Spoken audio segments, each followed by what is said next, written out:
right, can I get everyone's attention? Good afternoon, everyone, and welcome. So thank you, everyone, for being here today. On behalf of the Forum for World Education, we're pleased to have you join us today for the Early Childhood Education Seminar. Today is really about about how learning begins with children developing attention, curiosity, and empathy early on, and how the people and the choices around them at home or at school shape that process over time. This afternoon's conversation brings together different perspectives from school leadership to global education policy, from parents' lived experiences to children's own voices. Rather than focusing on quick solutions, today is meant to be a space for reflection, listening, and shared learning. To begin, it's my pleasure to invite our opening speakers. Let us welcome Dr. Cheng Davis, President of the Forum for World Education, as well as Mr. Edric Guo, Vice Chairman of the Board of FWE, and also the sponsor for today's event. Welcome.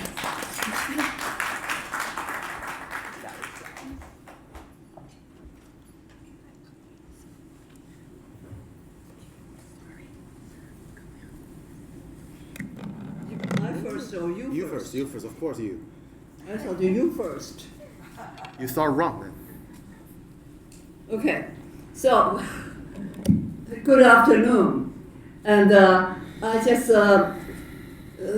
please forgive me. I just came back last night,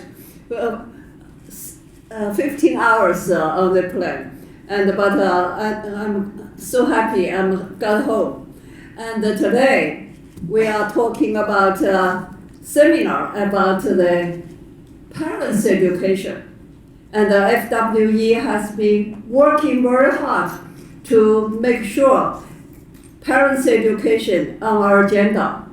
But because we had the conference, first conference in Paris with the OECD and Princess Netherlands, she pointed out education is not just educate the students. Education, we should focus on educate the parents. This is very new to us, but unfortunately, because we did not carry on her advice until today. And I want to thank you, the speaker, and particularly, and we have the star, and John Allman, and he is the former Trinity School and headmaster, and during his legacy in the school leadership, and he created a community service, and between the students and with the local community service. This is very incredible, and we want to make sure, and today we're learning from him and how he communicate with his students and the parents, and we are going to learn a great deal from him. And thank you very much, John, and to come to speak for us. It's a great honor we have you.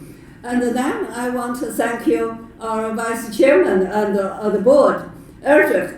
Edric is a very incredible young man and leadership, and without him, and I don't think so FWE can walk so fast. So thank you so much. And to organize this one, I want to thank you, Chelsea, and your leadership, and with our team, and to provide this small but very meaningful, very important session. And we want to thank you, all of you, to coming, and we want to learning from you, and also, and we will carry on everything and today. And after today's conference, and Susan Sclafani is going to summarize and how we can continue working with you to promote parents' education. Thank you very much. I don't know how I follow up with that. Anyways, that's our driving force, our driving spirit, our founder, Dr. Davis, at a stunning age of 81, still traveling around the world for this forum. Thank you. Good afternoon. Welcome to joining us, and thank you for spending your precious 2-3 hours of our Friday afternoon with us. I'm Edward Guo. For those of you who don't know me, I'm the vice chairman of the World of Education. Again, after Dr. Davis' opening remark, there's only one important thing that I want to mention.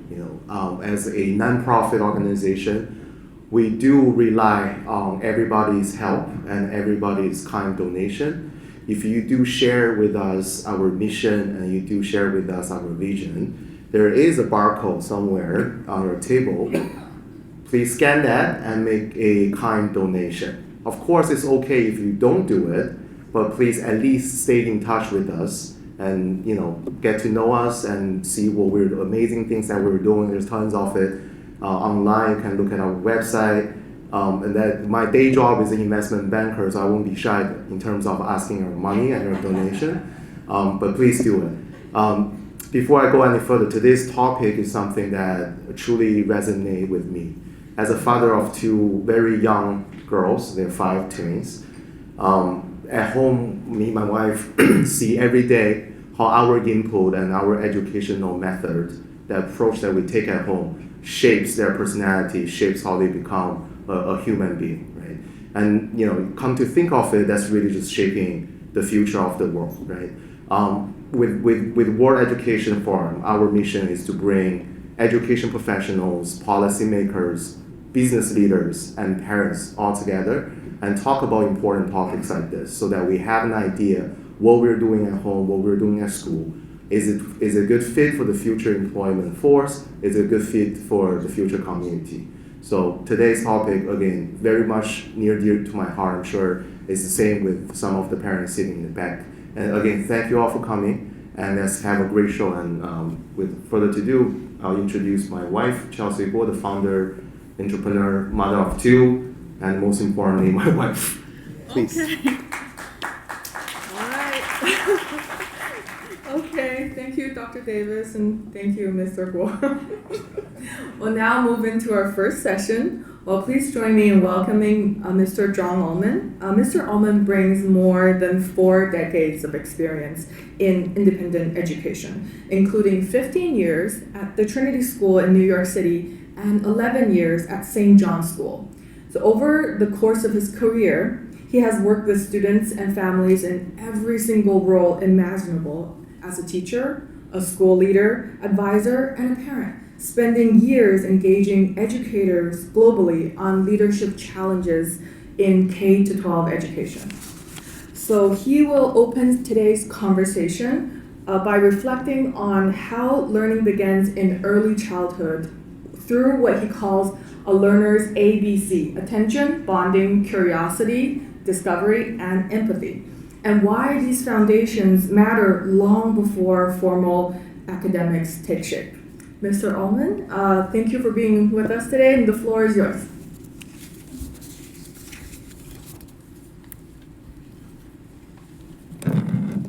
Thank you, everybody. Thank you, Chelsea.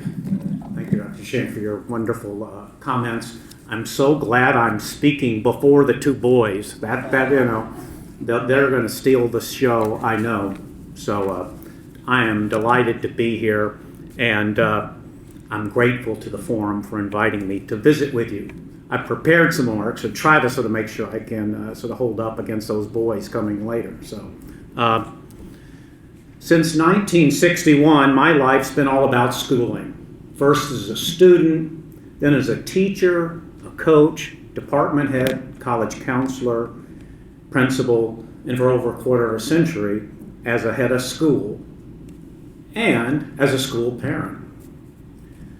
20th century thinker Isaiah Berlin made popular a useful distinction attributed to ancient Greek poet Archilochus. This is the quote: "A fox knows many things, but the hedgehog knows one big thing." In a world of foxes and hedgehogs, I'm a hedgehog. The only thing I can claim to know much about is schooling, and even a particular kind of schooling, K-12 private schooling. This afternoon, while I'll share observations on early learning informed by my experiences as an independent school educator over the past 4 decades, I'll also be speaking from my perspective as a parent to fellow parents. I'm currently in my 35th year as a parent, and I found parenting to be profoundly significant and profoundly humbling.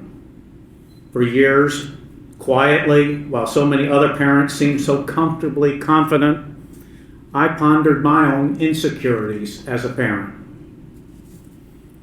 And then just last year, as I was reading work by one of the giants of contemporary social science, Ray Baumeister, I stumbled across this passage in an appendix, of all places, expressed as if it were as obvious as the big nose on my face.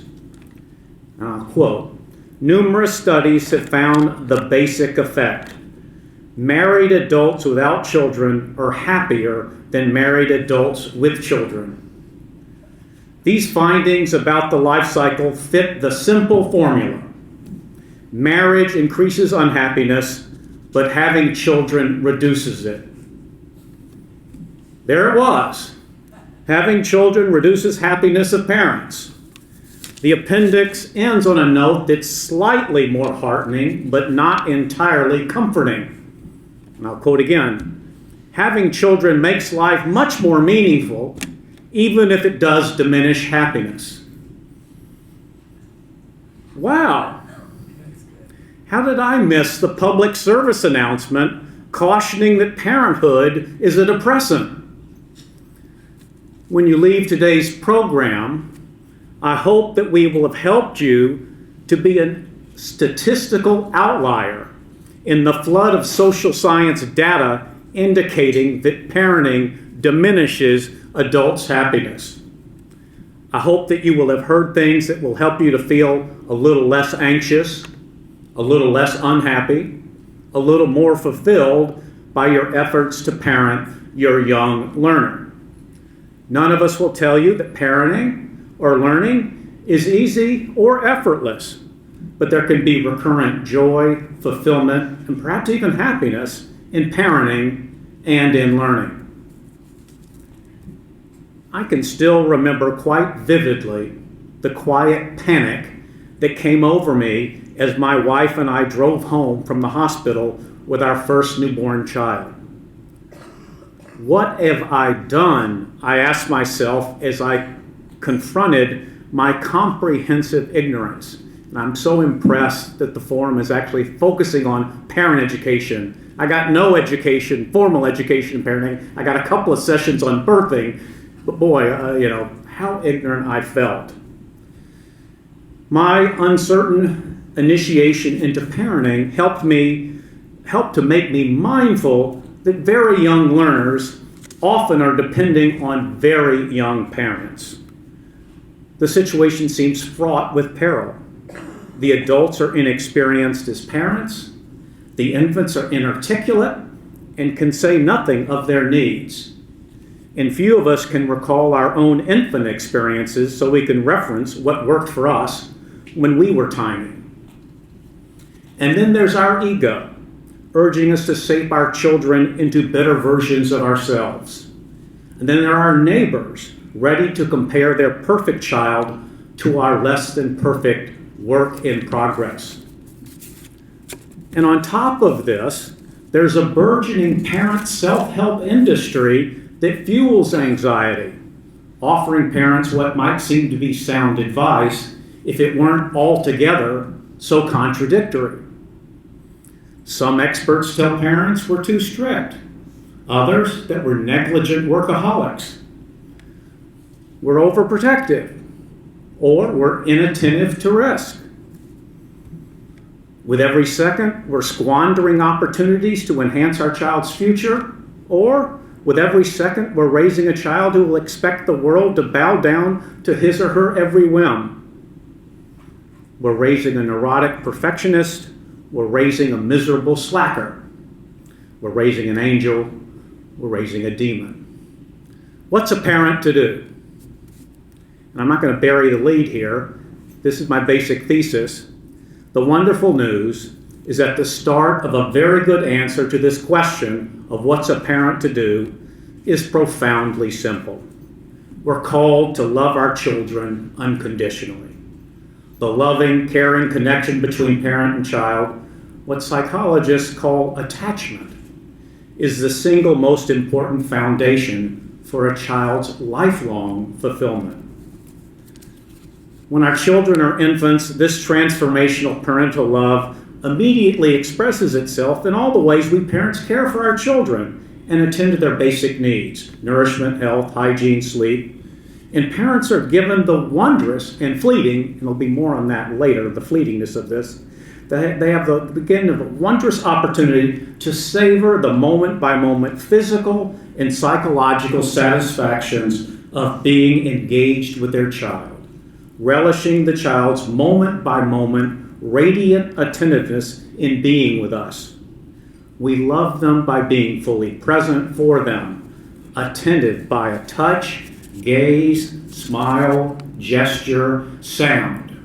We care for them by creating for them a protected space of love, safety, and stability in which children of many different and unpredictable kinds can flourish. It is absolutely impossible to overstate the importance of this loving connection and attachment. You shouldn't and don't have to trust me. The research findings are voluminous and compelling. Loving connection or attachment or bonding is tied to all sorts of positive life outcomes, and it is the most valuable gift any child can receive from parents and from other caregivers in infancy, in youth, in adolescence, even in retirement. Securely attached children view their caregiver as a secure base from which they can confidently venture out to explore new objects and environments, so it's crucial to learning. Secure early attachment is linked to larger gray matter volumes in brain regions critical for social perception, emotional processing, and language. Children with secure attachments in toddlerhood consistently outperform peers on executive function tasks like planning, cognitive flexibility, and memory.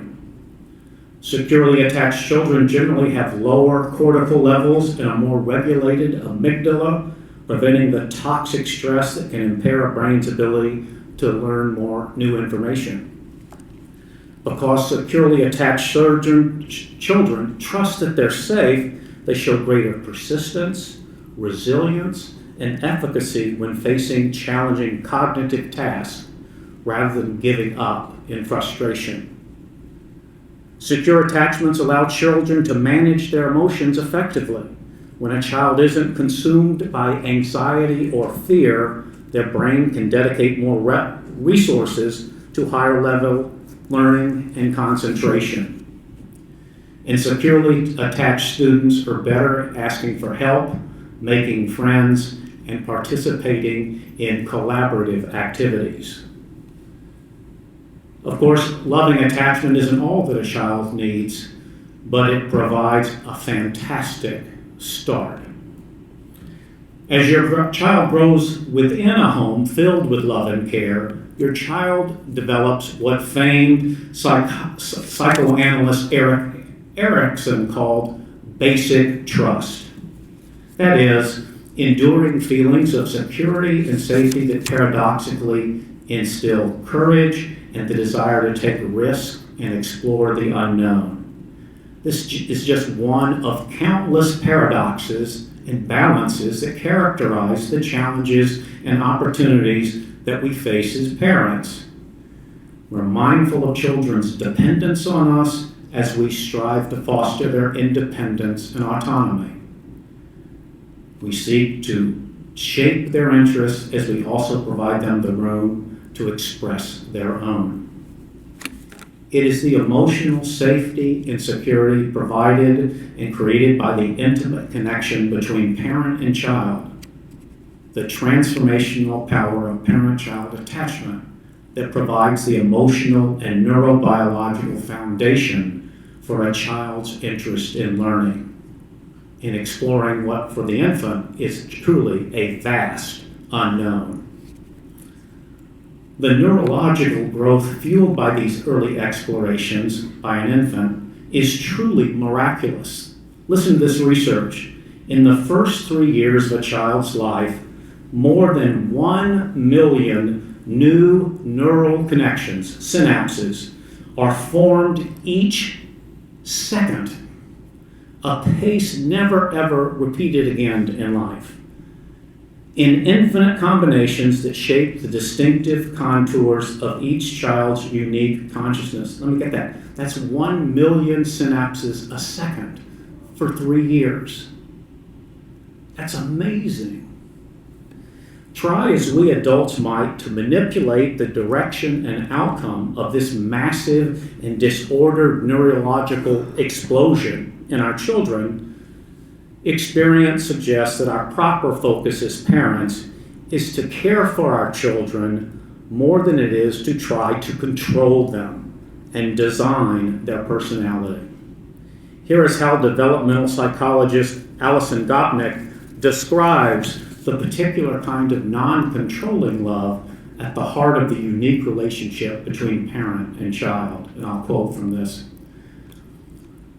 The purpose of our love is not to change the people we love, but to give them what they need to thrive. Love's purpose is not to shape our beloved's destiny, but to help them shape their own. It isn't to show them the way, but to help them find a path for themselves, even if the path isn't the one we would have chosen for ourselves, or even the one we would choose for them. The purpose of loving children in particular is to give those helpless young humans a rich, stable, safe environment, an environment in which variation, innovation, and novelty can blossom. Loving children doesn't give them a destination, it gives them sustenance for the journey. So viewed from this developmental perspective, learning begins as exploration, fueled by novelty and the natural delights of discovery, made desirable by the safety and security that a child feels as a result of unconditional parent love. And thanks to parental loving, childhood can become all about learning rather than fearing. Care spawns curiosity. This is how early development should be. Young brains are designed to explore. Learning is the purpose of childhood. As children begin their exploration and their exploratory learning journeys, parents are positioned not only to enjoy the journey alongside their child, but also to advance it, for the curiosity of the young is best understood as a joint venture. There's an economic term for you. Involving a constant back and forth between child and caregiver, child and world. Curiosity is a deeply social quality. An infant's inborn attraction to anything new quickly becomes empathic as they explore the thoughts and feelings of others, especially their parents and any other caregiver. Children's levels of curiosity are shaped not only by their cognitive abilities, but also by the responses they receive to their nascent inquiries from parents and from caregivers in these earliest years. Babies of around the age of 1 start to gesture toward things, and when a child is pointing, that child is initiating what psychologists call joint attention, getting you to pay attention to what the child is paying attention to. Pointing is crucial to child development. The frequency with which a child points correlates to the number of important capacities, the speed with which one acquires language, follows social cues, and learns from others. And what do babies think pointing is for? That depends on how they see adults react to pointing. And the research here is fascinating. If children get given the object they're pointing to, they learn that the function of pointing is getting things. If they get told the name of the object, then they learn to think of pointing as a way of getting information, of learning. And here's the kicker. And if they get neither, if they get no response to their signal, they stop pointing. Their curiosity fades. They become incurious. Research conducted by scientists at the National Institute of Child Health and Human Development recently disclosed that the more actively a baby explores her environment, the more likely it is that she will go on to achieve later academic success. The researchers measured the propensity of 374 5-month-old babies to crawl and probe and fiddle, and then tracked their progress over the next 14 years. They found that the ones doing best in high school were the ones who had been the most energetically exploratory as infants. Curiosity is the knowledge emotion that powers early learning. Some call it our fourth drive, uniquely human, along with the 3 survival needs we share with other primates: hunger, shelter, and sex. The story of human learning is the story of the deepening of our urge to explore into an enduring desire to learn. At the age of 6 or 7, children's learning takes a significant turn. This is when discovery learning, driven by the most basic form of curiosity, sparked by novelty, is complemented by mastery learning, fueled by what is called epistemic curiosity, a desire to know, to understand. In mastery learning, driven by epistemic curiosity, you aren't learning something new so much as you're taking what you've already learned and making it second nature. Epistemic curiosity leads to hard work. It involves sustained cognitive effort. It's a huge mistake made by some progressive educationists to romanticize curiosity as if learning conducted properly always arrives naturally and effortlessly and should never involve difficulty or require persistence in the face of struggle. In fact, researchers have learned that it's the very difficulty of exercising epistemic curiosity that generates deep and enduring understanding in learners.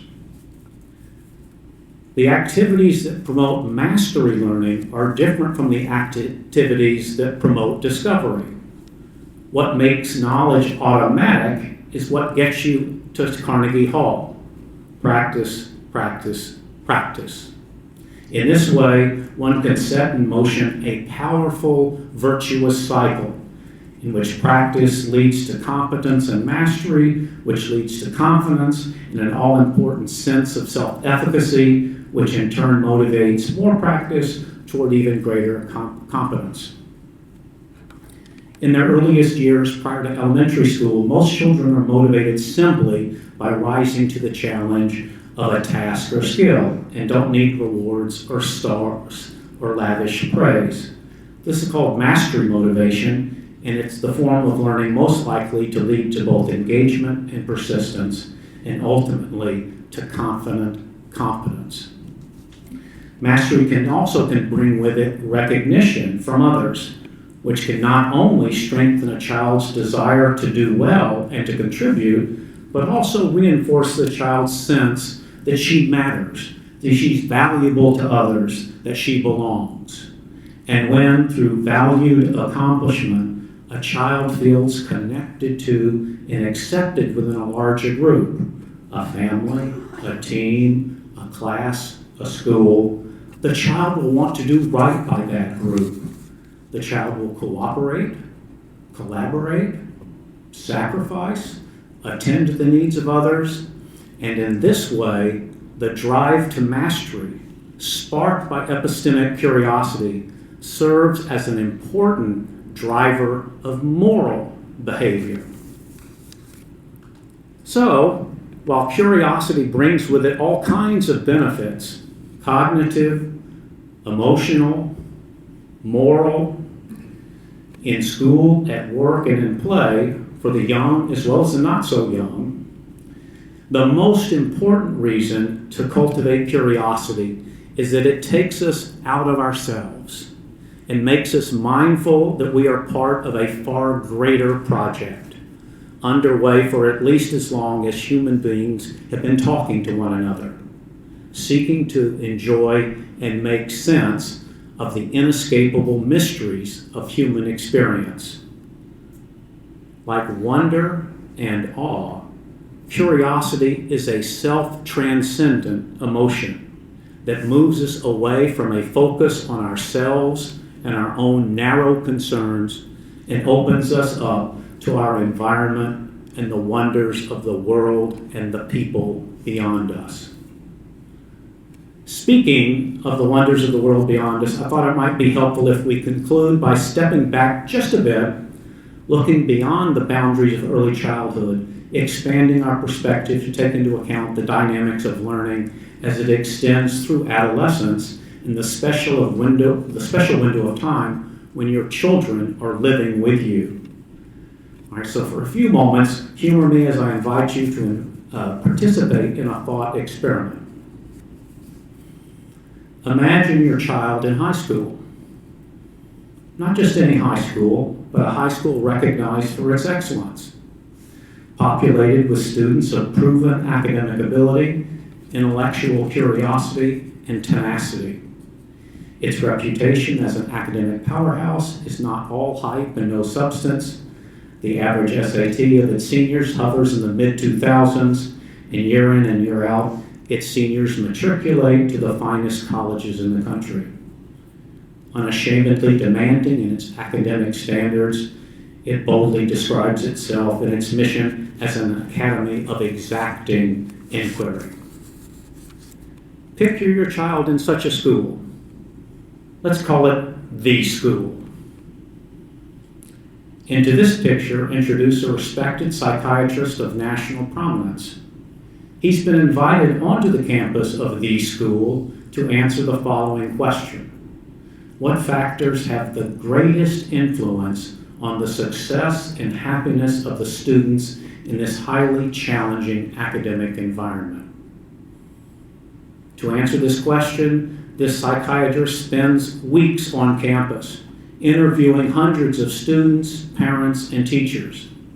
In addition, the entire school community completes surveys assessing a wide range of variables, including familiar cognitive measures such as IQ or academic metrics such as GPA, as well as common categories such as race or religion or income, as well as other variables such as self-esteem, feelings about the future, substance use, depression. What do you think such a study would reveal? What factor or factors most determine students' success and happiness at a school filled with the best and the brightest? What answer would you give? What do you think is most important to success and happiness in school? As you may have guessed by now, the scenario I've just presented is based on fact, not fiction. The school's Exeter. The psychiatrist is child expert Ned Hollowell, an alumnus of Exeter, and the results of his study were published in a book.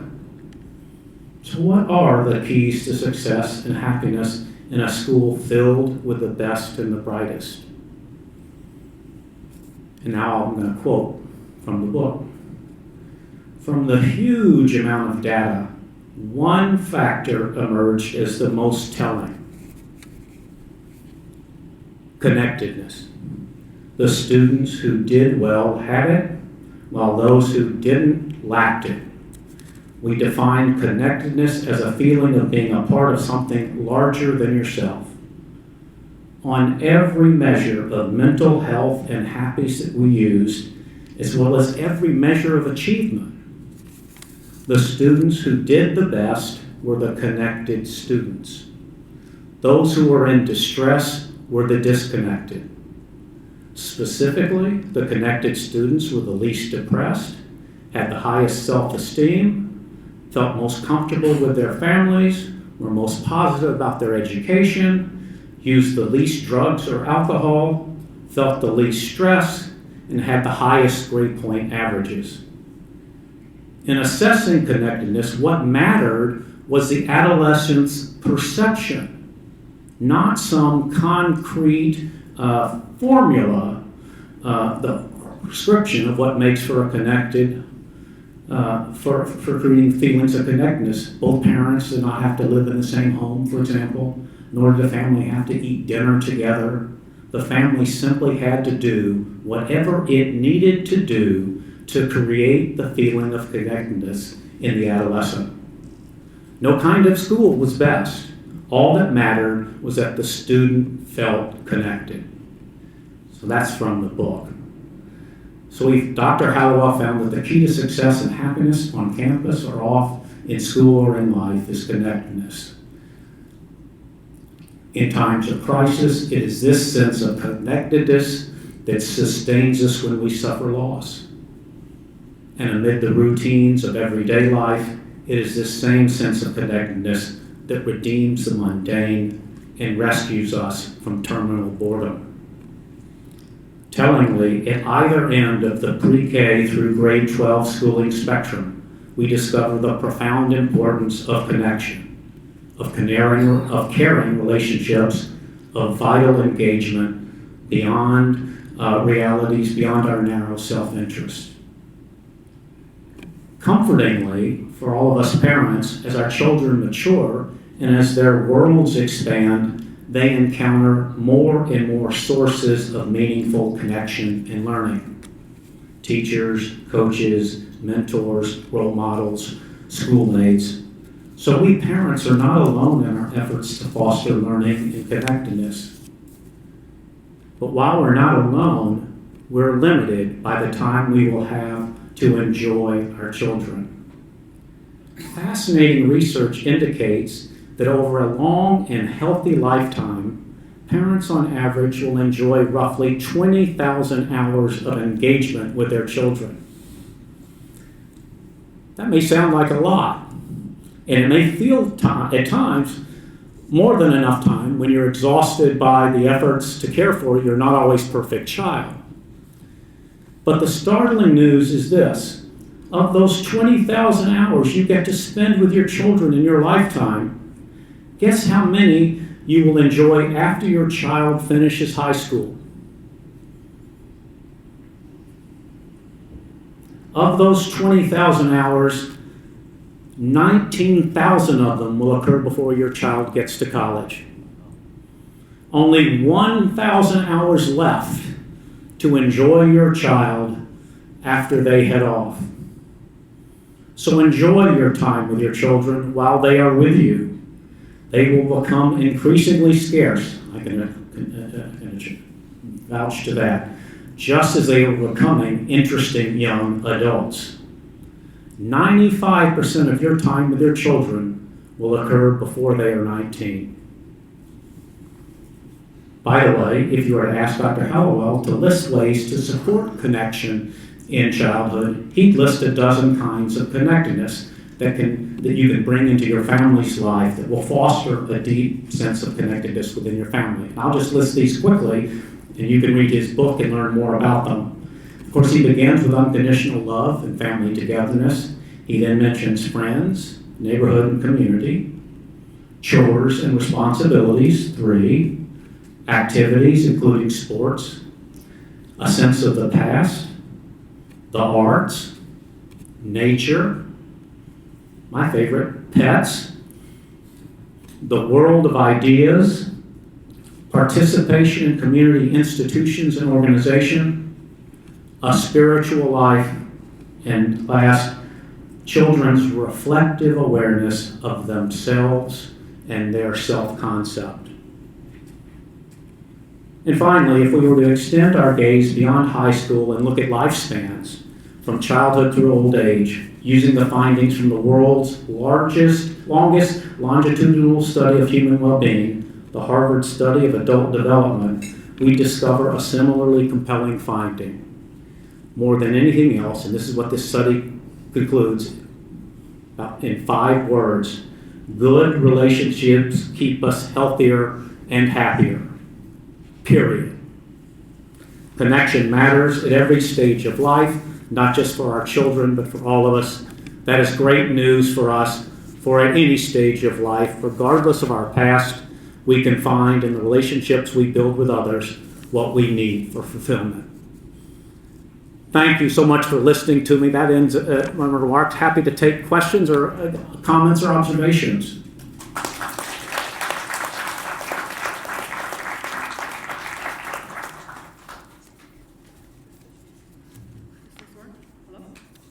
Okay, thank you, Mr. Allman. I learned a lot. I truly appreciate your presentation. I feel like as a mom of twin daughters, I really have learned a lot, and now have learned to appreciate, the time more that I spend with my kids.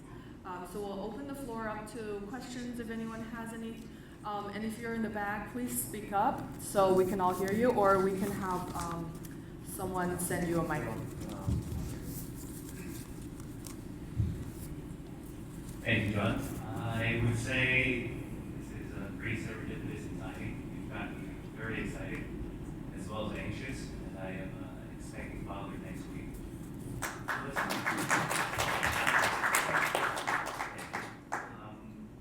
You mentioned the 10 or 12 foundations of building that connectedness in this critical stage. What's one you would suggest that I start with? I'd start with the one that seems to be signaled by your child, or that you feel like there's some way that there's a way to connect there, that you've got some signal or sense that your child's interested in something, and to go with that. So we had, my wife and I had all kinds of trial balloons that didn't ever really take. Actually, for example, our middle son, we tried to get all of our children to play instruments when they were young. Our first one took to it. Our second and third one disliked it at faster and faster rates. But interestingly enough, our middle child, who sort of dissed it off, there's hope for him yet.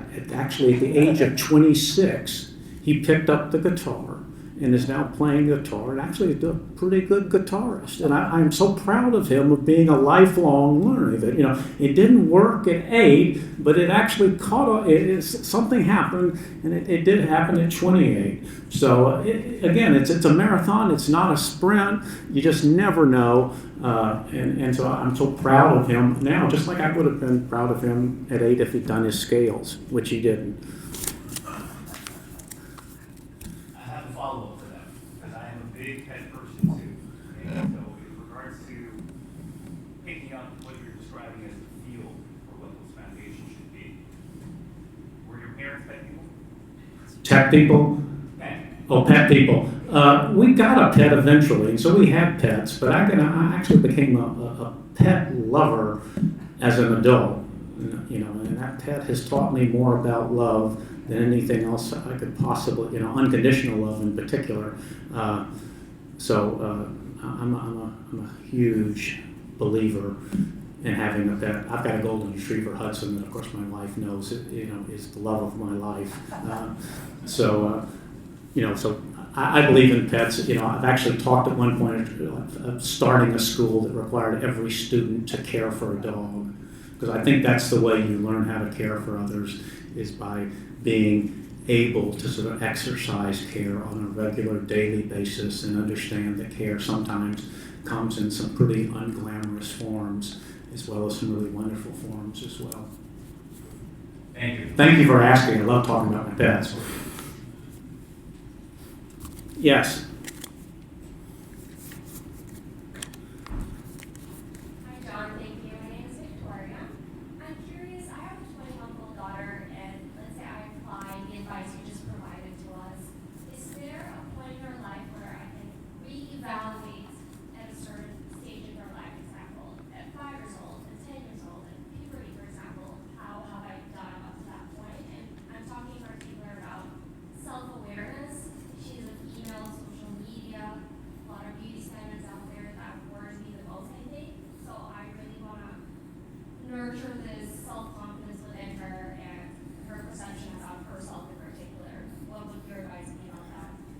That's a great question. I love the way you're thinking. I think really what you want to be thinking about, again, there are societies that have done a much better job than our society has done, and then subcultures that do a much better job of honoring key moments in the developmental progression. So bar and bat mitzvahs at a certain point, confirmation. There are all kinds of, I think, rituals. Rituals, say, when you start going to school or change schools, or any of those really sort of milestone moments, I think are really great to ritualize and make really wonderful. We actually had learned from another family that whenever something special happened in a child's life, something really wonderful, they brought out a special ceramic plate that dinner was served on to commemorate and celebrate that moment. I thought, that is so wonderfully wise and wonderful to do that. So that I think there are all kinds of ways you can invent some. You can sort of piggyback off of other sorts of rituals as well. But I think you're exactly right. It's those things make a difference. It really does signal to your daughter really how wonderful her growth and development is proceeding. Thank you. Rituals, noted. Hi, John. Is there a skill or a habit that is overlooked or that parents don't realize is important as it should be, you think? Any of y'all read David Brooks's article today? I would say it's not anything that's sort of overlooked. I think it's that certain things are weighed too much at the expense of other things. For example, he wrote this article saying really the split between sort of cognitive abilities and emotional capabilities being split out, all the way back to the ancients separating out reason versus passion, and saying that's not a helpful. Actually, the better way is to think of them as connected and together. It's not just about cognition. It's not just about emotion and how you're feeling. It's really the combination of both things in a mix of things that are really, really important. And I would say I see sometimes some folks really focusing too much on the, in the realm of schools that I worked at, too much on the cognition, not too much on the emotional well-being of children. And I think you really just want to keep it kind of in this really wonderful, holistic mix. This is a great question, though. Sorry to interrupt. We'll just move on to our next session. We'll have more time for questions at the end.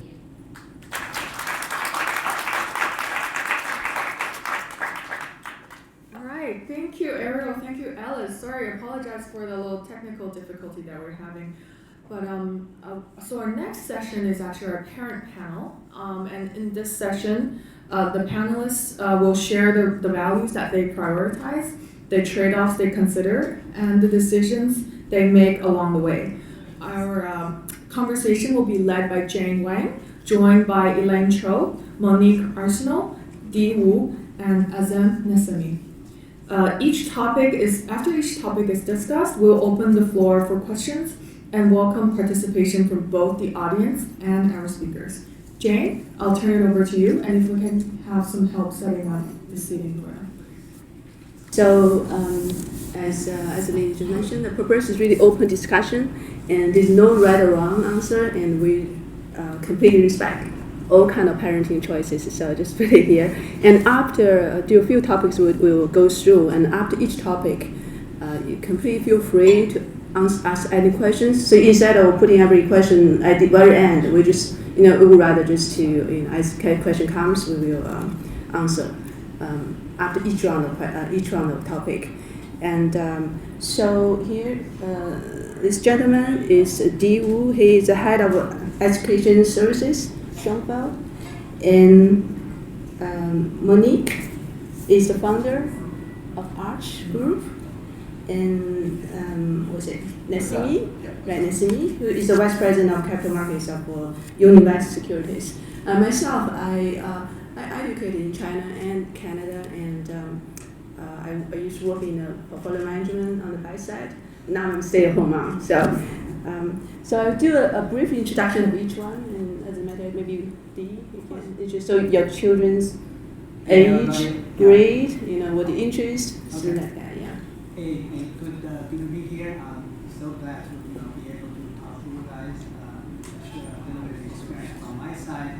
Again, my name is Steve. I work in the financial services industry. I won't go details in terms of what I student services is. Okay, that's off the top. Okay, Try to hold it closer to your mouth so we can hear you. Thank you. Thank you. So, and I have a father of two boys. The older one is a college sophomore, and the younger one is a high school junior. And what else about Quickly, the interest. yeah, so and we talk about early childhood exclusion. I think I can elaborate a little bit. Is that my two boys, very different personality, okay, and you can imagine along the way from very young age to now, the challenges I have to deal with, very different kind of personalities, try to make peace, to kind of, eventually, I think it's like they had a, they are very good students at school and they're doing well, both academically and socially. But I would say we got a lot of lessons or experience in terms of how to get them to this current stage. Okay, cool. Very well. Hello, I'm Lee Carson. I have two children. I'm a consultant in entertainment and nonprofit. So I come at it from a little different perspective as well. My children are both in their 30s, so a little older. And certainly, times have certainly changed. Coming from the South, I think my perspective might have been a little different, of being more naive and sort of in a box that I think I was hoping to add more curiosity, more adventure, more diversity, more just opening our eyes over to the world. So I think that was my real focus, of trying to create people that were very different than who I was growing up with, very different experiences, and able to be in places that I never thought I would have been able to be. So I think at that perspective, I understood early childhood development it took me a while to get there, I must say. But once I got there was kind of nothing I was going to do not to try to figure out a way to solve some of those problems. But very different, a girl first and a boy second, 5 years difference. So very, always sort of learning everything from the beginning. Yes, hello, thank you for having me. My name is Zem Dasimi. I'm a father of 3 beautiful children, and in our house, we don't really push our kids to do anything. We just try to raise them with as much love and empathy as possible, and let them gravitate towards things that they like. We just want them to be kids and grow up as kids, as children, and not really have the insecurities or push our biases on them. We just want them to, kind of be molded on their own. So that's kind of my experience so far being a parent. So we go on for the first topic. What values guide your early education choice as a parent? So the value you hold high. Well, again, for me, I think it was growing up in the South, exposure, trying to make them be more open to possibilities, not to be so afraid. Again, I think I came from a small box and trying to just open life up. So just exposure, making things as different as possible. And I was a young mother, so I think I had kind of no idea at the beginning. So I think it was like just trying to learn on my own and just trying to be very aware of what I could possibly do to create some different exposures. So for me, I don't come from a family that's educated. My mother has a 4th grade education. She's from communist Albania, and they came over here, at 15 years old to marry my father, who had an 8th grade education. So when we had children, I made the decision that they were going to be educated, and I'm the first person to go to college in my entire family, and it's obviously a very important thing. So we make sure we instill these types of values on our kids. Education is a very important part of society. Yeah, in terms of value, I think I want to echo one of the points that John just mentioned here. It's about the connectiveness. Right, so for me, it's like I'm sort of grew up back in China and educated there and came to here. And I think it's like, the main lesson, or I think the benefit I took from my early childhood education, so to speak, right? So it's basically the freedom that my parents gave to me and, kind of gave to me in terms of, how I can do. There's no limit in terms of what I can or cannot do. A little bit of what I cannot do, but a little bit of what I can do, okay? And also the encouragement to, in terms of, to get connected with other, students or friends. I think I had a very, very good kind of, in terms of, I wouldn't say the quality of education at school, but it's more like my social life. So then, when I came here, started my family, then had kids, right? I sort of carry those values to my own kids' education, right? In particular, in early stage. It's really like, okay, you can be mediocre at sports. You can get C's in class. But what matters the most is like, you can be very comfortably surrounded by your peers, whether in your class, whether in your sports team. That's the most important thing, because I now they are kind of high school and college. When I look back, it's like, academic achievement, nice, but it's okay, right? Whatever, right? But really about is like, as a person, he's very comfortable to be surrounded by his friends. He's very comfortable in terms of reaching out to the people he doesn't know, and to sort of have a very happy and fulfilling life. So that's my philosophy in terms of early childhood. Okay. So here's Elaine. You can just do a very quick introduction. About how many children have, the age, the grade, and also your value. Okay, thank you. Hi, good afternoon, everybody. Sorry being a little bit late. My meeting ran over. Hi, my name is Elaine Chiu. So I have 3 children and raised in Westport, Connecticut. And we moved there because I got double blessing, identical twins. So I kind of need more space for sure. I call them this the best deal in the world. Buy one, get one free. And we are very happy with the Westport public school system. And the values that we think for ourselves is to raise them just as a person, a real human. I work for New York, where I do investment research and also champion the AI innovation. So people often come to me, how do we future-proof our kids in this AI economy, right? It seems that everybody's losing job. And my answer is always don't raise your kids to be a human calculators, because machine can always do much better than you. And I would emphasize really on the human values over there. And in my household, there are several things we start to instill the habit to be a real interesting human from the very beginning. The first one is called curiosity, adventure buy. Be it a new food like beaten milk melon, people would, why do I try that, right? Or a new sport, right? Sailing, skiing, whatever. You just need to take one adventure buy.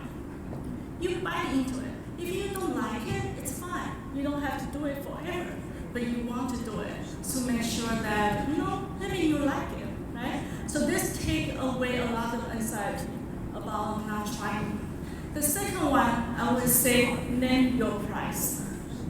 So in a very high achieving peers in Westport, there's just a lot of genius kids, right? Who can swim fast, we are like a musical prodigy. But the point is, I want them to have an internal benchmark. So you learn something not because you want to be the best or you want to win the trophy, but because what it values to you.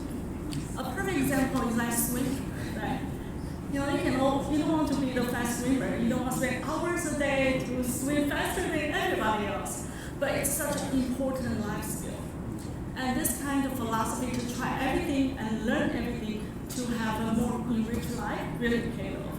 So we snorkeled in Barbados last week, and we were able to see shipwreck just because of that. So even the kids just say, oh, maybe I'm not good enough. I cannot be the best swimmer. I cannot use swimming to get into a certain college. Then that's the problem. And we don't want our kids to be that and to be like an early specialized person and they don't just do a couple of things right to build that spike.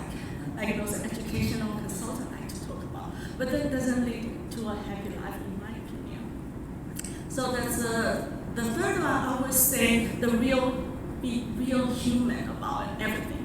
So that means like you want to have a growth mindset. It's associated with the adventure mind. You want to have a grit to learn math. You still have to learn math, right? But then you want to have the humanity to understand you don't have to be the best one in the class. You can be average, but you know that what that values to you. Because like you do debate, you're not going to be the super litigator to win Trump's case, for example, right? But then it helps you to compare all the different perspectives. You just make you a better person, a good translator between different disciplines. So those are all type of values we try to instill from early on, and just make them happier and build a quiet confidence. Because right now all of them are pursuing degrees at UPenn. So I have 2 sophomore and 1 senior. As you can see, it's super competitive. Everybody is fast in their school, right? But then how do you feel comfortable? How do you not be anxious? You compare with yourself. You want to be better at yourself. You want to pursue a path not necessarily everybody is doing. It doesn't mean like if everyone wants to be a baker, you want to be a baker too. You want to have your own niche. So that comes from your own internal value system and make you happy and feel confident pursuing whatever you are going. So that's our family value. I think it makes them happier kids. They all have a very happy childhood, and now a lot of pressure about getting a job in computer science, like this and that. But then with this one, I hope they can find their own inner peace when they are pursuing their dreams. Yeah. Great. So looks like everybody, the value comes from their own growing up, military or education kind of things, and the self-awareness. And for me, I have a 10th graders and also have 1 in college.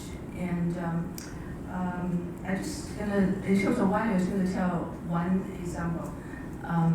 When my older one, when she was 10, we went to Beijing. So she, based on one of her piano teachers' recommendations, said you wanted to do a solo in the summer. So we went there, and then I realized everything is set, the program and everything, the promotion, the tickets were sold because Beijing Concert Hall you can't just do non-commercial. It has to be complete commercial. You cannot just say I'm gonna pay for concert. You're not gonna. So you're on your own in terms of sell tickets and everything. So and then realized she was really young. She was 10. And it requires tremendous practice for a very young age. The program is like 2 Beethoven sonatas, 1 early sonata, 1 late sonata, and the Chopin, and there's a Bach. So it's a tremendous repertoire, and so we never realized it was really that serious until we got into Beijing, and she was included in the summer series. So the quality was really well respected, in order to be in the series. And so she cried a few times being the age of that age, and she obviously at that age you want to give up. Anytime you find out the process is really painful, and so I just told her pretty much as Eden said, right? Don't even think about the results, how you perform. I just want you to do your best. If you prepare everything you can do, the results really doesn't really matter. And also. You can really give up any time. Your teacher won't blame you. We don't blame you. Don't even think about all the trouble we went through. But if you want to move ahead, and I will stand beside you for every hour you practice, So that's a big promise. For the next 8 days, we will stay in Beijing, just leading up to the concert. Every morning she practices 3 hours, afternoon she got 4 hours. That's a lot for 10 years. She never practiced that much. At home probably just an hour and a half or something every day. So I never sit down. I just stood by her by the piano, and she does 3 hours, I stand 6 hours, but then we discuss a little bit here and there. So I thought one thing is resilience. Obviously, one of the most important values I think for the children is very high tolerance of pain, very high tolerance of failures, and also they never feel alone. So not just verbally, but you really be there, say you're not alone. I'm here. I'm really right. Obviously, when you have time and everything, really being there with them. And so this is I think everything else is very connected in terms of the openness and the push yourself and everything. And the second we want the second one. We may not touch on all the topics, but I think it's probably important. Oh, actually, before we move on, we take 1 or 2 questions. Or anything. Yeah. If not, we move on to the next. Go ahead.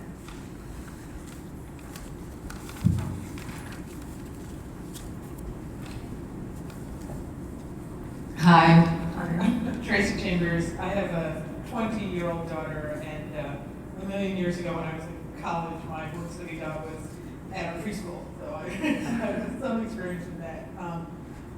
One issue that I just find confounding is how to manage the sort of social, emotional, and gender issues. Of, every 7-year-old girl I know thinks she can run the world, but by the time she's 15 or 17, she doesn't feel the same way. On the other hand, at that later age, I think it seems like boys, in terms of socially and emotionally, may feel more confident, be on teams or whatever, but if you look at college acceptances, girls are vastly outnumbering boys in applying to college.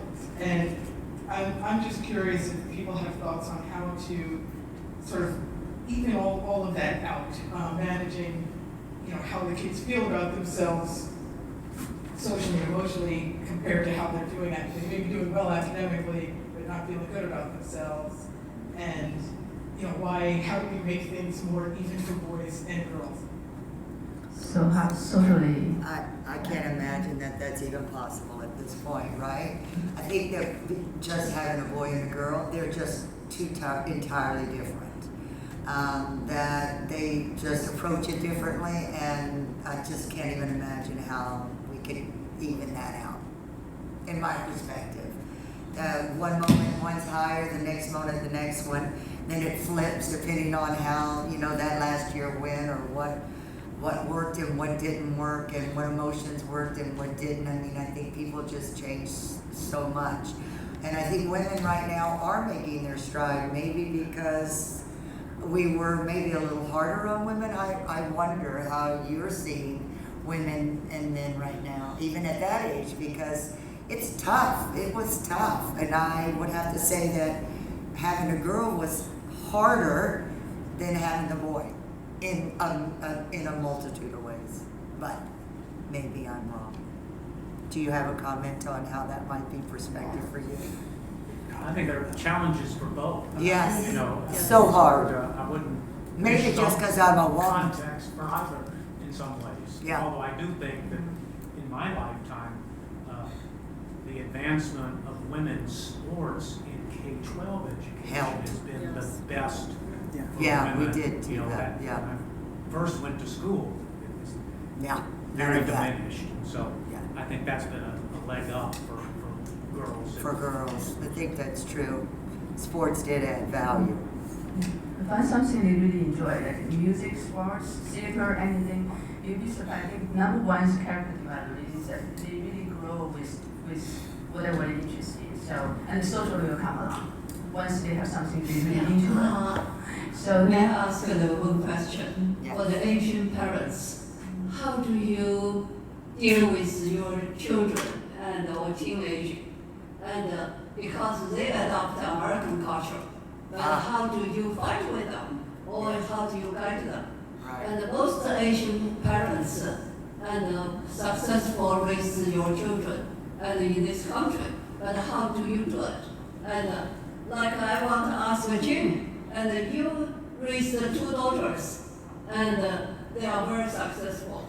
And how do you feel and the culture difference between your culture and also your daughters and the adopted American culture? How do you overcome this kind of the challenge? Yeah, definitely it's a country of immigrants. I was sitting on here, Yeah. as in maybe you have a heritage too, right? I guess somewhere. So, what I think is actually connect to that lady just asked that question. For my girls is, I think for a lot of other people too, is find something you really passionate about, you really enjoy doing it, and also you're very good at it. These two tend to be correlated. You know, if you're not good at it, you're not going to be really enjoy it. You're not going to be really passionate about it. If you're passionate, most likely you're really good at that. So find that thing, and then it could be sports. I think most popular definitely in America is sports, and then there's music, there's theater, there's art.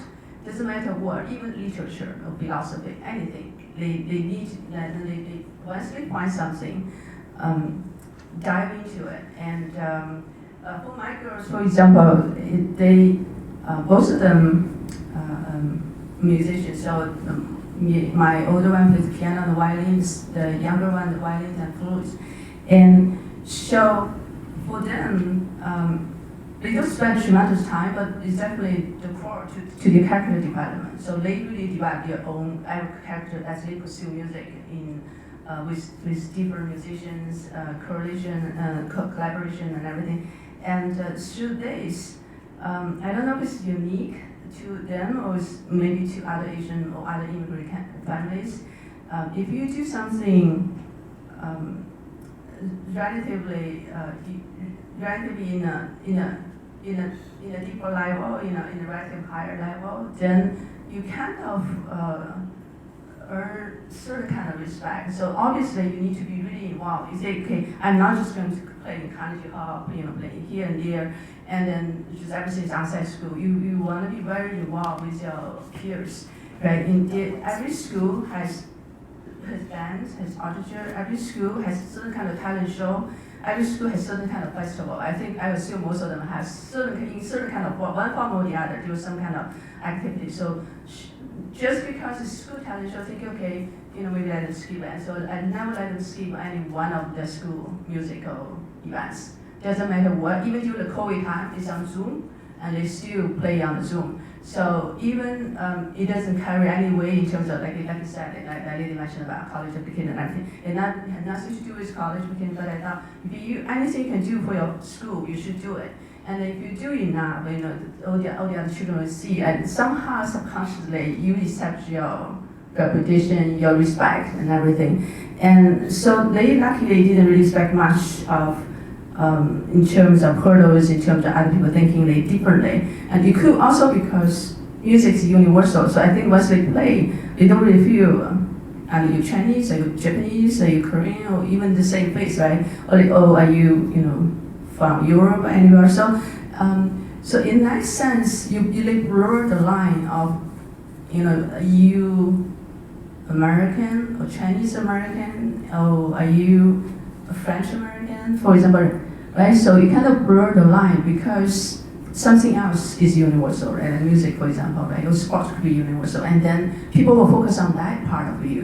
What did you do for the school? How many times you played for me? How many times I enjoyed it? So I think that's probably for me is what I learned from them. And the second question is, was there a moment when you faced a very difficult trade-off, and how do you decide?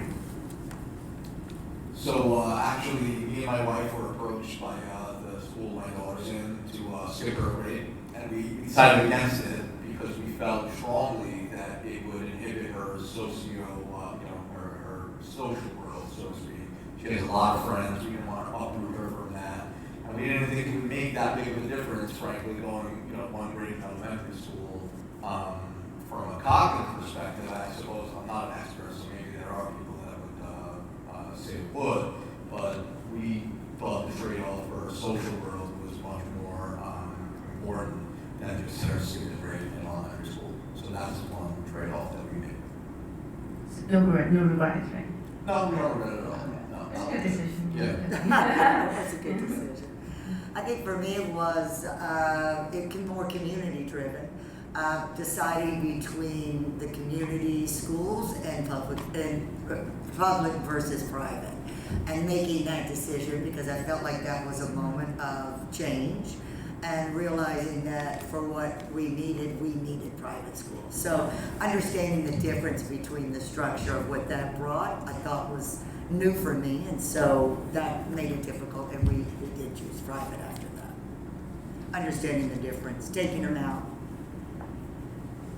I think I have a sort of a similar kind of dilemma faced, because when both my sons, they were in middle school, I'd say 6th, 7th grade, right? And we were in a very good public school district, very good schools, right? And, all the high academic achievers. But the main problem with this is like the school district is very, very homogeneous. It's like my family, in particular in the school, my 2 boys, probably, the only less than a dozen kind of Asian kids in the school, right? So they did very well, but going back to the connectivity, it's like, for whatever reason, very challenging for them to establish connectivity among their peers.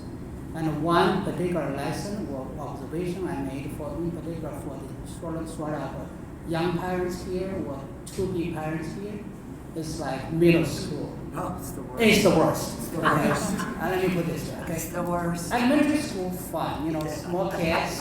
They don't know much. High school, okay, they know a lot more. But middle school is like they didn't know much, but they thought they know a lot. It's the worst. So actually, my kid had a very, very difficult time. I can be very frank on this. Very difficult time in terms of sort of daily school activity. To your point, it's like in particular, it's like, it's like how can you merge the different culture or even looks, right? With something totally different. So then at the beginning we didn't realize that. Then that's another point I would say connectivity is you have to engage, keep engaging with the children, talk to them. Every day talk to them, see what's going on in school, okay? So that's the only way you learn whether things are going well or not so well. So I think they had a miserable 6th grade and also a rough, like pretty tough 7th grade. Then at the end of the 7th grade, we realized there's a problem. And then it's a trade-off to make. It's like we have to move, either stay here to deal with it, or move to a different school. So eventually we picked a private school. So we sent both of them, basically one by one. And I think it's like, in the hindsight, it was an absolutely correct, right decision. They were much happier, and they made a lot of friends, and not only in their academic life, but also personal life. I think they became much better off. So that's the trade-off. I think for us, it happened when the boys were around 3 years old. So they grew up in a trilingual environment. And we start to notice a little bit delay in terms of their language. Because the parents are super nice and kind, but they don't really talk much. They're like silent, And then we both work, we didn't really have much time to talk to them and so on. And then they got a little bit confused among the free language. So I like the idea to have early literacy and fluency of all three, like you heard from a lot of people. But then we figured that we are in a very white town. It's very important for them to speak English well, right? Exactly. So there were not a lot of Black peers that can speak the other two languages with you. So we decided to prioritize their near-term benefits. They need to build their confidence, and they were really, really young. They were like literally the youngest in the So all those factors considered, we figured that we have to make sure they speak English. So we start to speak primarily English to them at home until they build the confidence and the true fluency. And they end up to be a good decision because, and we learn from the experience, sometimes you do have to give up your optimal, maximum goal, and kind of focus on the most important thing in front of you, and build a deeper foundation before you expect your capacity. So later on, they did very well. They got bilingual literacy and so on. But that's only after they built this confidence in school, they kind of enabled them to kind of spread their wings and try different things. So that's our trade-off around very early age. And then I figure that's kind of the kind of trade-off we continue to face. As they move on, you just have to think about how much you want to spread your wing and how much you focus on, because everybody has 24 hours a day. So you need to focus on your attention span. So mine is also disability music versus Juilliard and other conservative schools versus other things you want to pursue.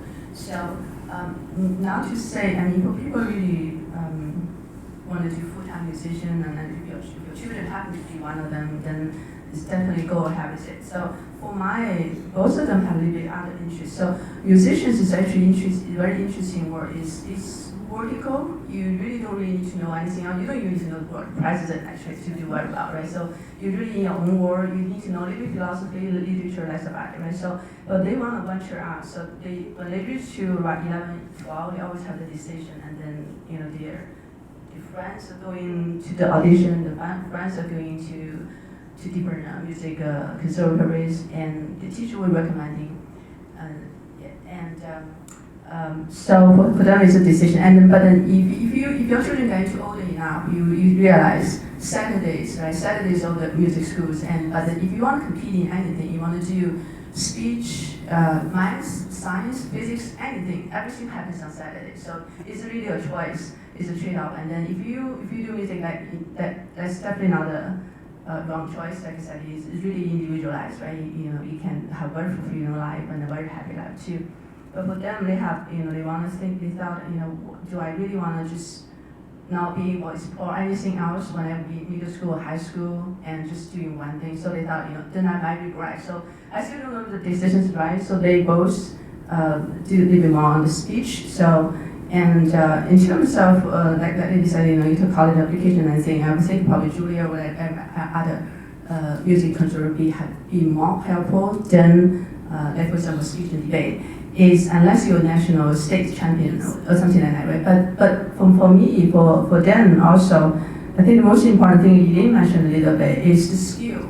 And every time you make the decision based on growth and skills, rather than the results, all my short-term results, I get to the best high school, I get to the best college or something, that's actually not relevant at all. I thought the decision is always, is that going to be better to my skill development? Is it going to be better for my growth? So, public speaking, I think it's probably always going to be very important. Interesting enough, I think for Asian American faculty, it's actually history, right? Back to, if you go to Korea, go to Taiwan, Singapore, China, or anywhere, right? You realize people really focus on STEM. So physics, math, and chemistry, maybe little less on the biology. So that my mindset is actually interesting to see very differently in the US. Humanity takes huge chunk of emphasis in America, which I think I really personally appreciate, because if you're thinking from a very long term, right, you look through your college, you look through where you're going to high school, look through where you're going to college. Your career, your family, your lifelong skill is actually based on a lot on your soft skills. So I would rather develop some skills, spend a lot of time on developing your speaking skill you'll be surprised, STEM skill need to be trained.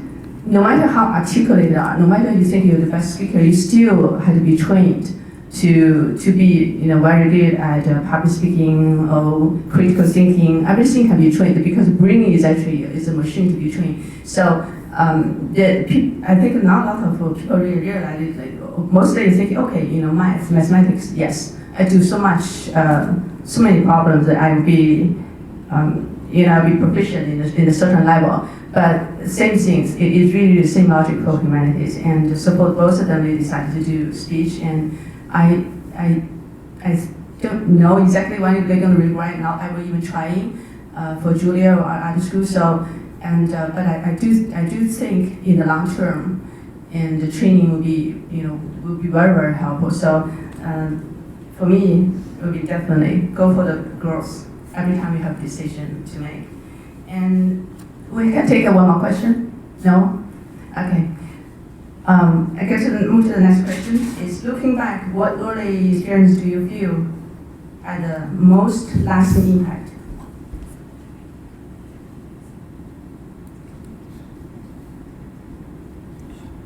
Okay, so actually we kind of ran out of time. I think we have discussed enough of things here.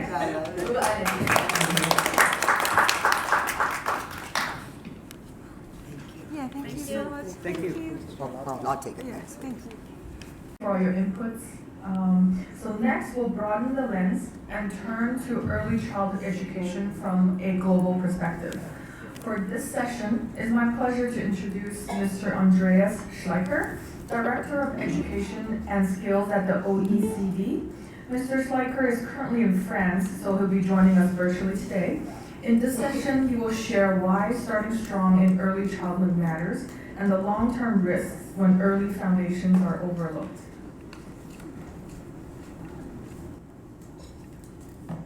Some of those effects disappear. Hello, and I'm so sorry I cannot join you in person today. I'm such a great fan of the Forum for World Education, and I want to commend you for the emphasis you put on the early years of education today.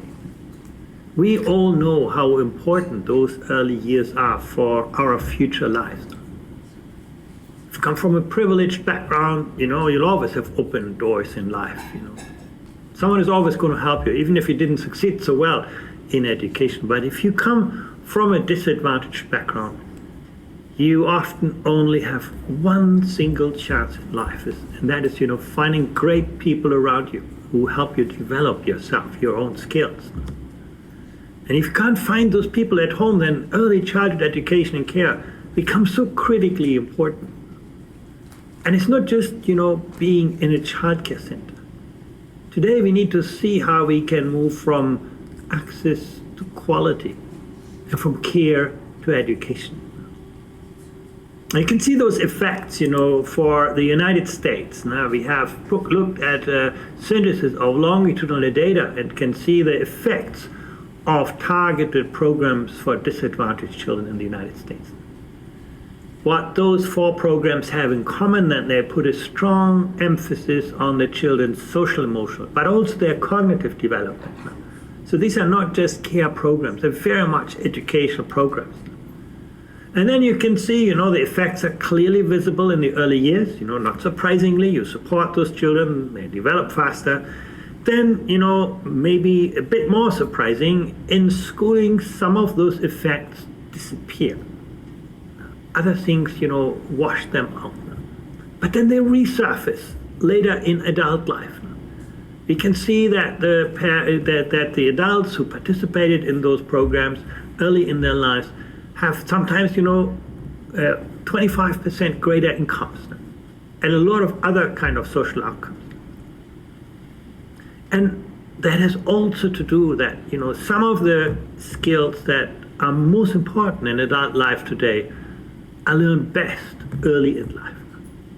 Your curiosity, your social skills, your adaptability, your problem-solving skills, your capacity to live and work with people who are different from you. All of those things are getting, built and framed very early on in our lives. And that's, that resource becomes available in adult life. The returns to early childhood education and care for individuals are strong, for societies are strong. It's not just about money. We can see here that emergent literacy and self-regulation are very strong predictors of success across very different life outcomes.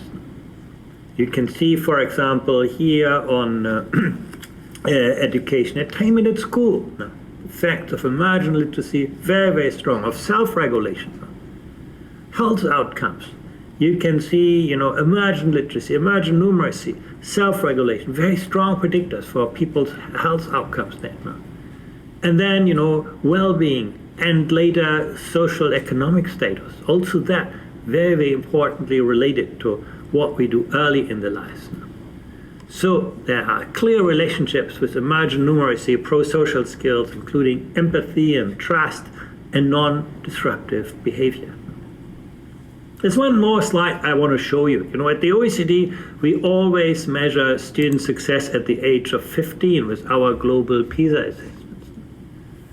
And what we could see is that children who had attended early childhood education and care, at the beginning of their lives, tend to have higher scores at the age of 15. In fact, you can see many countries, one more year of early childhood education and care adds, more than a year of progress in, cognitive outcomes at the age of 15. So there's plenty of evidence that what we do early in our lives to support the development, the education that children receive, has a huge impact, at school and then more importantly later in life. Now that we have seen how important it is, I need to show you some of the more troubling findings from our studies. According to our baby PISA, now we measured learning outcomes and social outcomes at age 5, very early. We can see that disadvantaged 5-year-olds are 20 months behind in their pro-social behavior and still a year in emergent literacy. Imagine this. They're just 5 years old and already 2 years behind. And this is, despite the fact that, many of them are in early childhood education and care, there's clearly not enough that we are doing to support those children. Now, not all of this can be blamed on public policy, but, public investment has a really important role to play. Looking at social and education spending together, you can see a clear gap of investments in families with young children. On average, cash benefits and tax breaks make a substantial contribution to household income, when a child is born. What I show you here is the average across OECD countries. You get a lot of, investment from the public when children are born. But you can also see at about when children are about 1 year old, there is a very sharp decline in social expenditure. And then, spending on early childhood education kicks in often at the age of 3 and 4. In the United States, actually, it's a lot less than what you can see here. This is the average across OECD countries.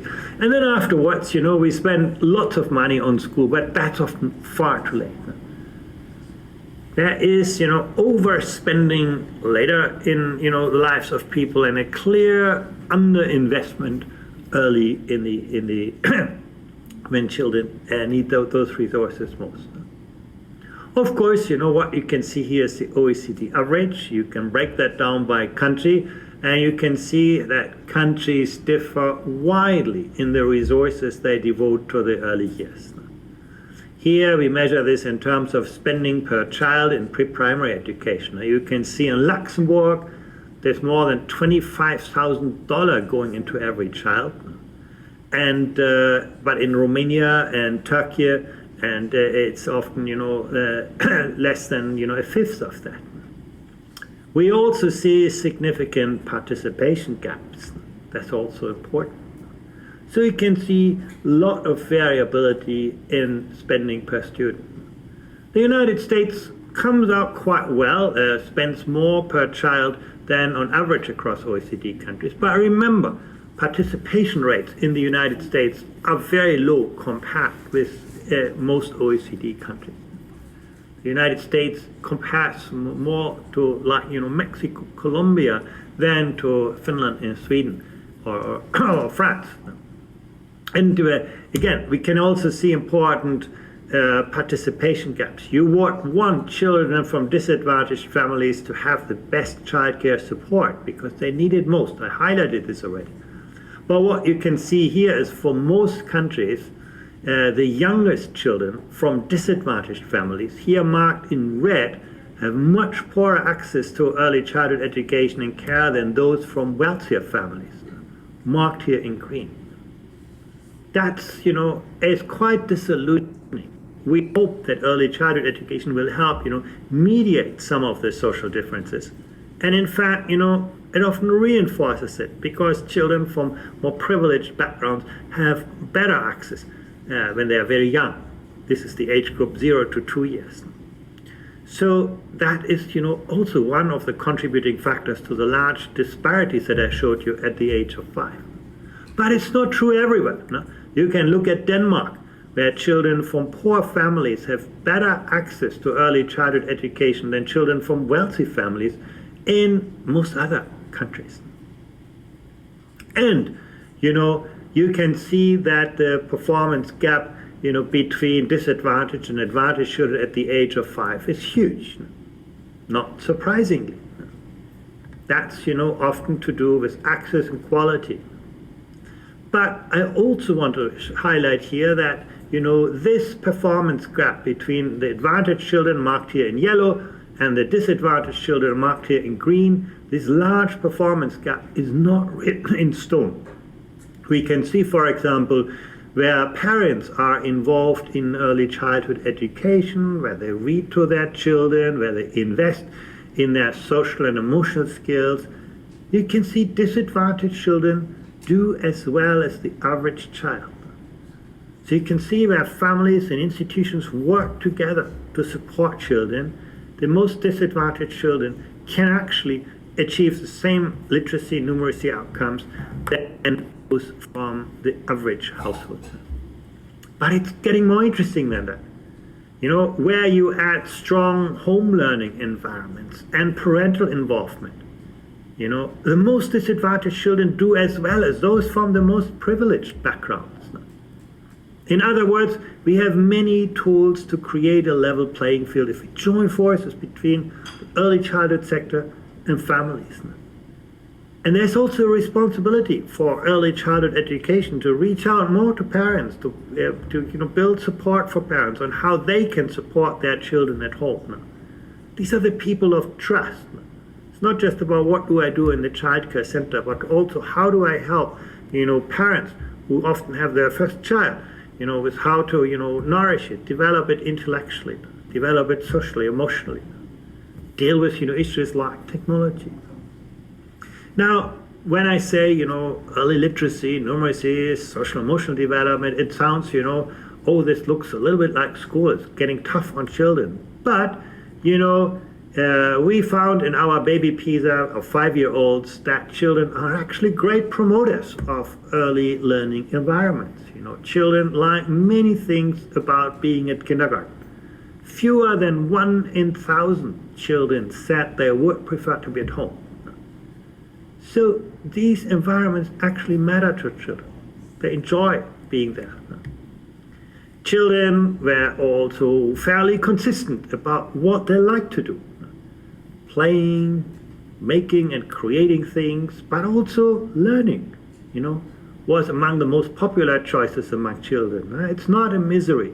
Sometimes in school we make learning a misery, but often, the way learning is fostered in early childhood education and care is a project-based approach, an interdisciplinary approach, a play-based approach. So those kinds of approaches make learning fun and they're very popular among children. Actually, learning is the third most popular thing that children do in kindergarten, according to what they tell us themselves. Again, it was the third most popular choice.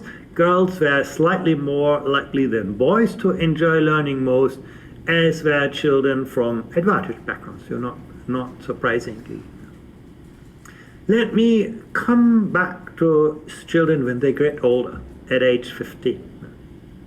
And I want to show you how the mindset that we develop in the earlier years, that growth mindset, that belief that the sky is the limit. If I study hard, I know the people around me will help I will be successful.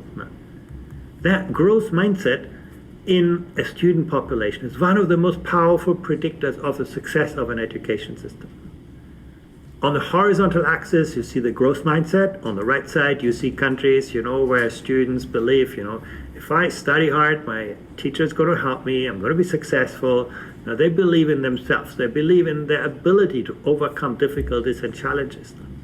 On the left side, you see countries where, many students believe, well, it's all about the intelligence I was born with. That's the horizontal axis. On the vertical axis, you see the average performance on the global PISA test at age 15. So countries high up are doing well on PISA, countries on the lower end are not doing so well.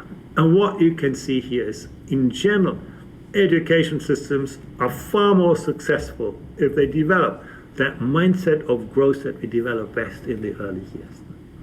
So that's another indication why, the most important skills are often built in the earliest years of life. We can also see that, technology can make a difference. And that's, again, an area where, early childhood education can help parents navigate this.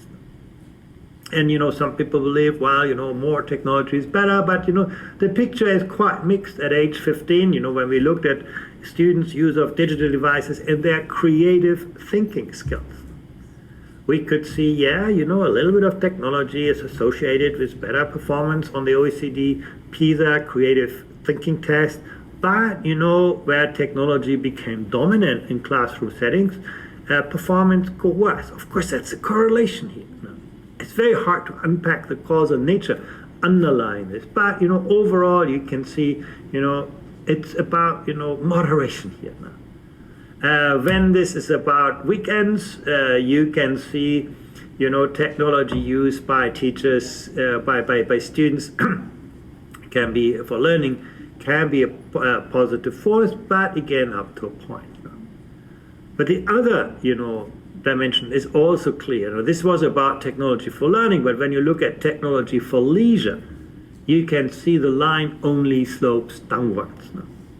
There's something that we need to take to heart, that actually, where technology can easily get into the way of learning outcomes. And that's again why children early in their lives, need to have that, focus on building solid relationships, on building solid foundations, not getting, spending most of the time on devices.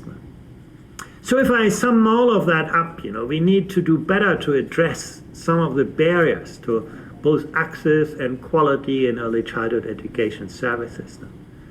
Some of the barriers are direct. They relate to affordability, to accessibility, to availability of childhood services. Now, sometimes it is expensive. There are countries that make university education free, but ask the smallest kids to pay tuition. Now, that's obviously not making much sense, but it's still happening.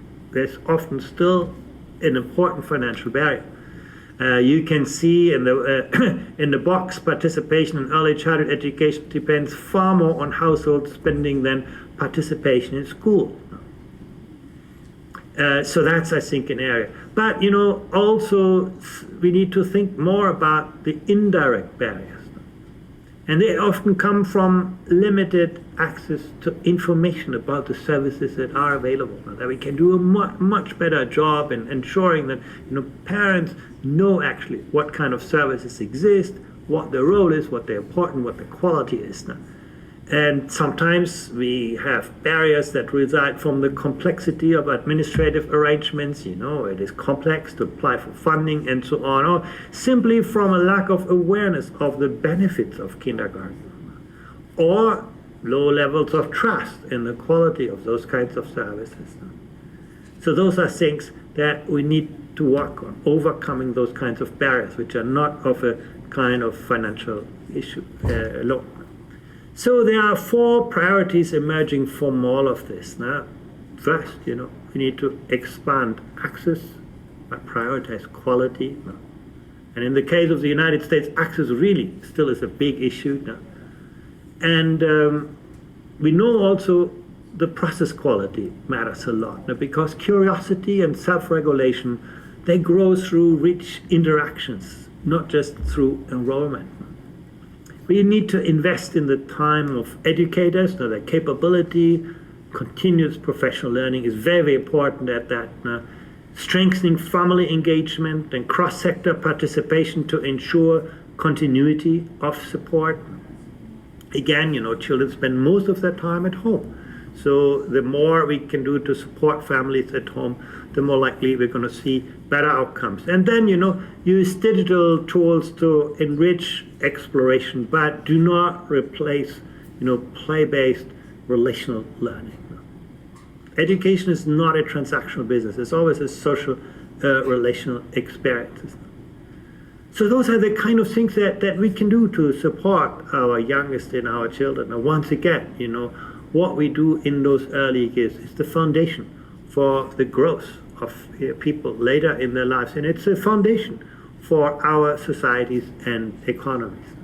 And I know you're going to discuss those kinds of issues much more deeply here at the FWE, and I wish I could be with you. Thank you again. Session of the afternoon. Just a reminder that the donation QR code are available on your tables. Although I'm not a banker, but I did marry one, so I'm not shy when it comes to asking for your support. FWE, we are a nonprofit organization, and we truly appreciate your generosity of those who support our mission, and we really appreciate our volunteers who donate their time to make everything happen, and your support is what makes it possible for us to host events and seminars like today's, and we help advance education globally. Now, it's my pleasure to invite Dr. Suzanne Sclafani, the former Assistant Secretary for Education at the U.S. Department of Education, and who's also the Vice President of FWE. Dr. Sclafani is joining us today on behalf of FWE, and she will share her insights on education, reflecting on early childhood learning and connecting research, policy, and practice. Dr. Sclafani, thank you for being with us today. Well, I think that our audience today is very focused on the most advantaged children in our country and around the world, and that is wonderful.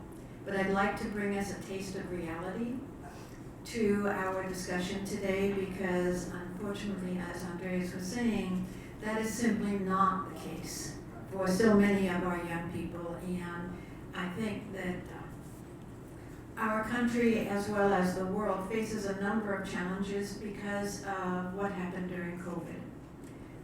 I'd like to talk a little bit about what I used to go into schools expecting to see and hoping that they were available for all of the children in our school district. Houston had 220,000 children in the district, and that most of them were disadvantaged, 85% were disadvantaged.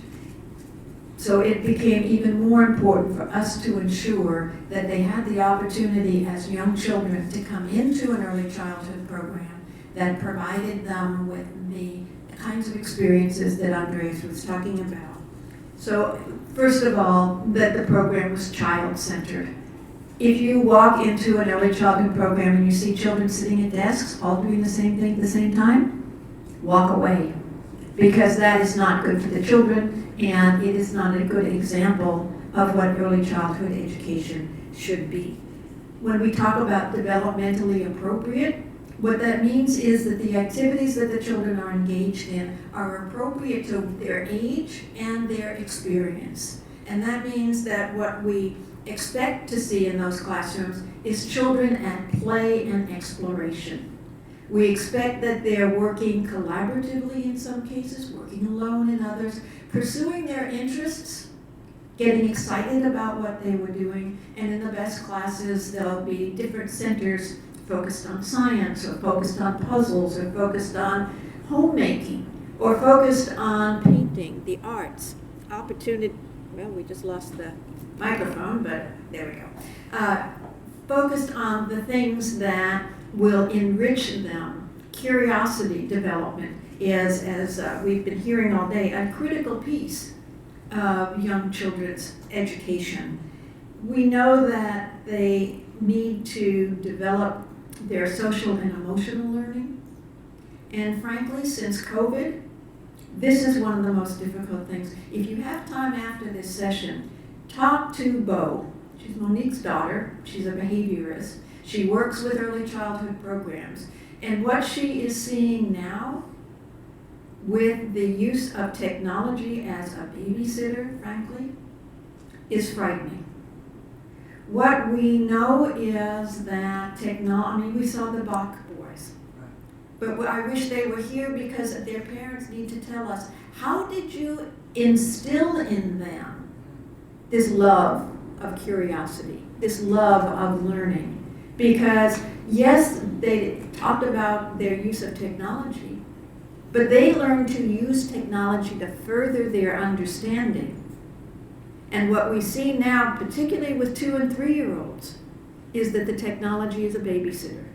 The technology keeps them busy either during the day or when their parents come home tired and don't know quite what to do with the children. Give them the iPad, let them play. Well, frankly, my biggest concern now is the development of artificial intelligence, because we have no idea what changes this is making in the cognitive development of our children. And the experts are very, very worried about this. They say when children are exposed to artificial intelligence before the age of 3, it's going to interfere with the cognitive development that ordinarily would be taking place, that would enable them to develop deeper understanding, that would enable them to develop their abilities to think critically.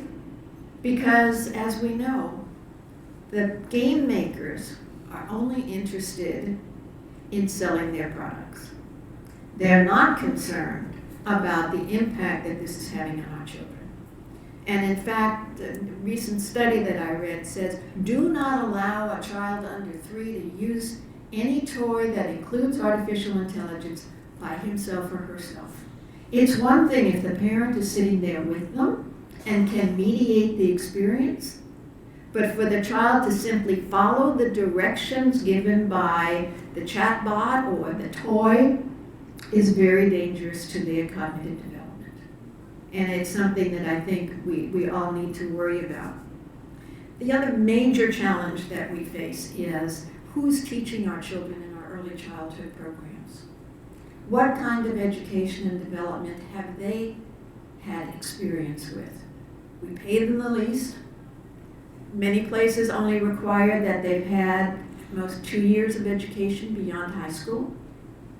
And how are they going to understand all of the challenges and opportunities that Andreas pointed out in his presentation as being important to the development of young people? Because they have probably not developed it themselves, and they have not had an education that prepares them to do this. So, you know, our children by age 3 who are disadvantaged have heard 30 million fewer words than our advantaged children. Now just think about that. If what you're hearing from a parent is sit down, be quiet, do this, do that, rather than engaging them in conversations about their interests, rather than exposing them to books, to play in with a variety of tools, these are children that are not ready for early childhood education, frankly. And if they go to a place that simply is concerned with order rather than opportunities to learn, we are facing a real dichotomy in our society of the well-educated child versus the non-educated child. And the future of our nation, frankly, depends greatly on how we change this. I loved John's talk. I wish every child had the opportunity to be in a family and in a school system that gave them the opportunities that he talked about. But we have to be realistic about what the impact on all of us is of a society of children who are not brought up with this, whose personal, and as I said, talk to Bo, she'll scare you to death. The children who simply cannot sit down, cannot listen to directions and follow them, cannot do something they don't want to do because they have no experience with learning how to deal with such circumstances. Now imagine that your child is in a school where half of the children are like this. What happens to the environment, the culture of that classroom, when you've got some kids jumping around the classroom, refusing to sit down, refusing to follow directions, because they have had no training. And their parents don't know what to do either, because many of them have been absentee parents. They've had to work, they've left their child with either a nanny, well, not a nanny would be one thing, but because that way, I think we are more aware of the experiences that they need to have. So I'm just departing from what I originally chose to talk about, because I think it's so important that we recognize that we have a responsibility to every child growing up. And that means we have to, as educated people, make sure that our communities are educating all children to the level, it's what John Dewey said. We need to say that every child gets the education that the most educated parent wants for his or her own child. That is how we move this nation forward. That's how perhaps we get through some of the challenges that we face with discrimination based on ethnicity, based on sexual orientation, based on immigrant status that we're facing now. And I think we've got a lot of work to do, and we need all of you working with us to ensure that everyone understands that educating our own children is critical, but they need to have colleagues in the future who have had similarly positive education experiences. So it's up to all of us to ensure that our communities are stepping up and saying, we know what we need to do for every child. And if we do that, our society will be a much better place for us all. So I'm going to run back to Houston, frankly, because my husband had open heart surgery yesterday to put a pacemaker in, totally unexpectedly. They told me it was very usual and experienced and not to worry. And I talked to him last night and today after the surgery, but I'm going home to take care of him. Thank you so much. Everyone, thank you for being here today and spending this lovely afternoon with us. We do have various number of social media accounts, YouTube and Instagram, and what else do we have, April? Social media? YouTube? Instagram. Yeah, we have many different channels. Please follow us and stay in touch, and we look forward to seeing you at our next seminar. Thank you.